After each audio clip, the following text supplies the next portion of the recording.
Assalamualaikum warahmatullahi wabarakatuh. Perkenalkan, nama saya Intiran Nadifah Salsabila dari kelompok 14, kelas 4A1. Di sini saya ingin menjelaskan beberapa hal terkait analisa bilangan peroksida. Sebelumnya, video ini dibuat untuk memenuhi tugas akhir semester mata kuliah analisa zat gizi.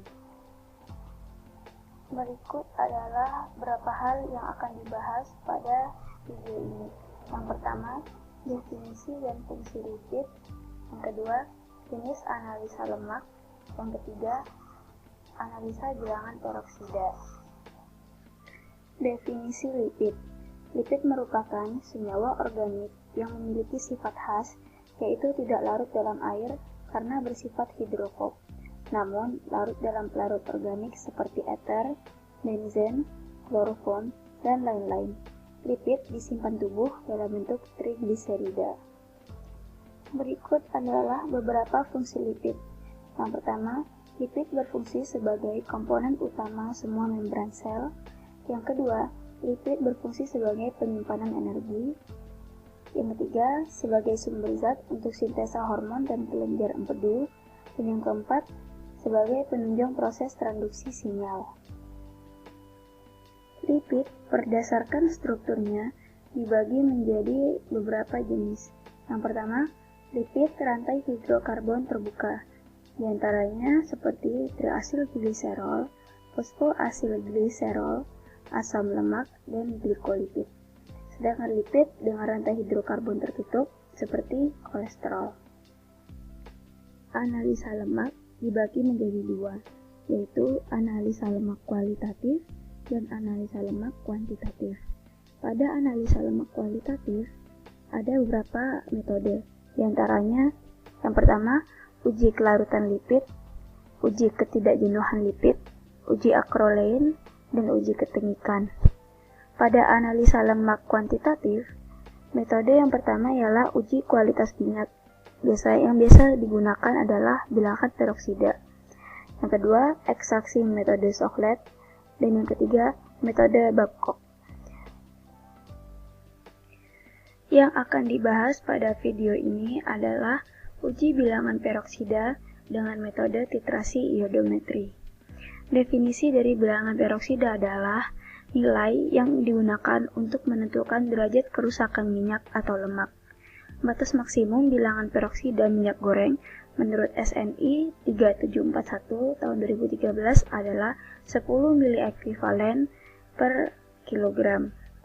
Selanjutnya, tujuan dari uji ini adalah untuk mengetahui kualitas minyak, di mana bilangan peroksida yang tinggi menunjukkan bahwa banyak minyak yang teroksidasi. Prinsip dari uji bilangan peroksida adalah pembebasan iodin dari kalium iodin pada zat-zat yang bersifat peroksida dalam larutan.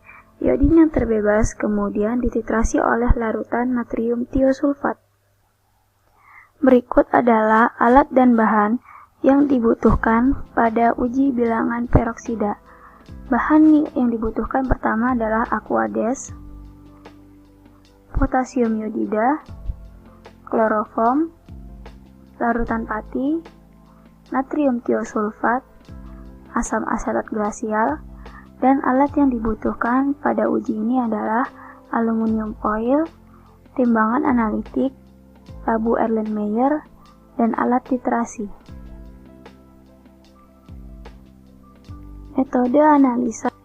Metode analisa pada uji bilangan peroksida yang pertama adalah sampel minyak ditimbang sebanyak 5 hingga 10 gram, kemudian dimasukkan ke dalam labu Erlenmeyer berukuran 250 ml yang telah ditutup seluruh bagiannya dengan aluminium foil, kemudian ditambahkan 30 ml asam asetat glasial dan kloroform dan 0,5 ml potasium iodida jenuh. Tutup dengan aluminium foil kembali, goyang selama 2 menit. Tambahkan 30 ml aquades, kemudian digoyang kembali selama 3 menit. Tambahkan larutan pati sebanyak 1 ml sebagai indikator hingga warna berubah menjadi kebiruan. Dititrasi dengan larutan standar natrium tiosulfat hingga warna kebiruan hilang.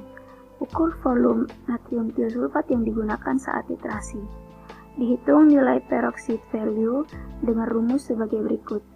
Volume Na tiosulfat dikali normalitas tiosulfat dikali 10.000 per berat sampel.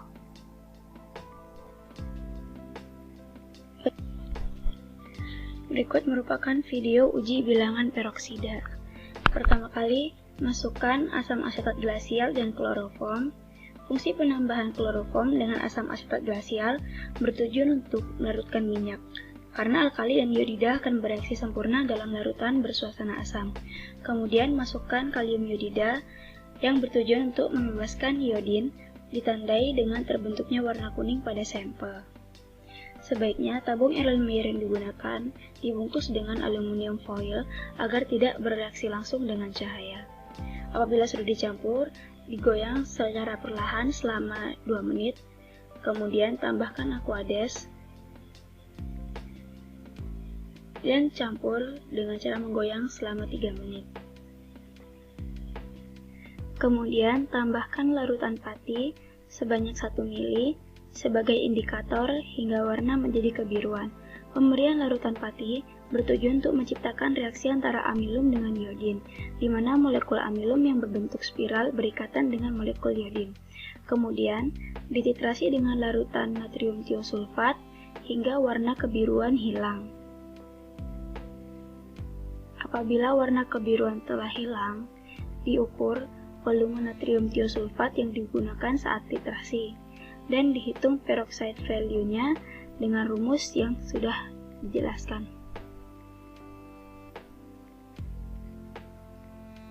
Berikut merupakan rumus bilangan peroxide value. Volume natrium tiosulfat dikali normalitas tiosulfat dikali 10.000 dan dibagi oleh berat sampelnya. Bilangan peroksida dapat terbentuk karena asam lemak tidak jenuh yang teroksidasi oleh oksigen.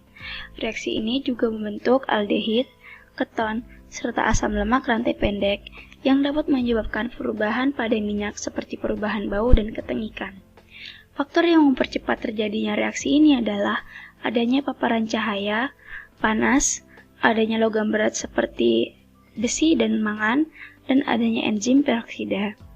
Cara untuk mencegah terjadinya bilangan peroksida pada minyak adalah dengan menyimpan minyak pada suhu dan tempat yang sesuai, tidak terkena cahaya secara langsung, dan tidak adanya katalis logam. Oksidasi dapat dicegah dengan penambahan antioksidan pada minyak.